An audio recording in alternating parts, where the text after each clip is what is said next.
बोला बोला थामे वाली मैया की तेरा वाली है भैया अपना अंगना के बहिना अपना अंगना के बहिना तेरा वाली है भैया अपना अंगना के बहिना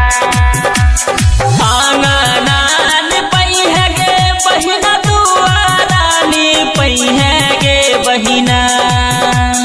दुआरानी पई है गे बहिना आंगनान पई है गे बहिना दुआरानी पई है गे बहिना ये बहिना दुआरानी पई है गे बहिना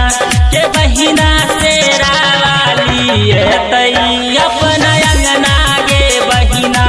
के बहिना तेरा वाली है तई अपना अंगना गे बहिना आंगनान पई है गे बहिना दुआरानी पई है गे बहिना के बहिना दुआरानी पई है गे बहिना के बहिना तेरा वाली है तई अपना अंगना गे बहिना के बहिना तेरा वाली है तई अपना अंगना गे बहिना तेरा वाली है तई अपना अंगना गे बहिना रिकॉर्डिंग स्टूडियो रक्सौल रघुनाथपुर। अपना अंगना के बहिना एली चढ़वई माई के बेली चढ़इबै अरहुल के चुनी चुनी माला बनइबै एली चढ़वई माई के बेली चढ़इबै अरहुल के चुनी चुनी माला बनइबै दियारी सजेबै माई के आरती उतारबै गे बहिना आरती उतारबै गे बहिना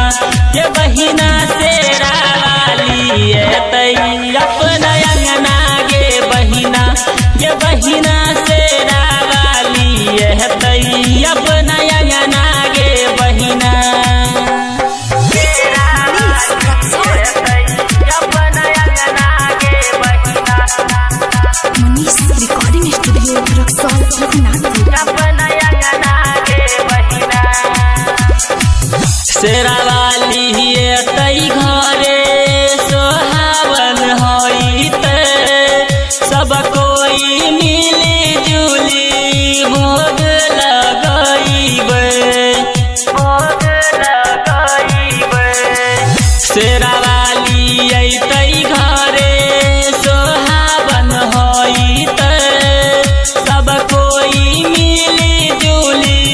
भोग लगइबै दिलीप दार भंगिया गावे माई के भजनिया गे बहिना के बहिना माई के भजनिया गे बहिना के बहिना शेरा वाली है तई अपना अंगना गे बहिना के बहिना शेरा वाली है तई अपना अंगना गे बहिना मनीष रिकॉर्डिंग स्टूडियो रक्सौल रघुनाथपुर।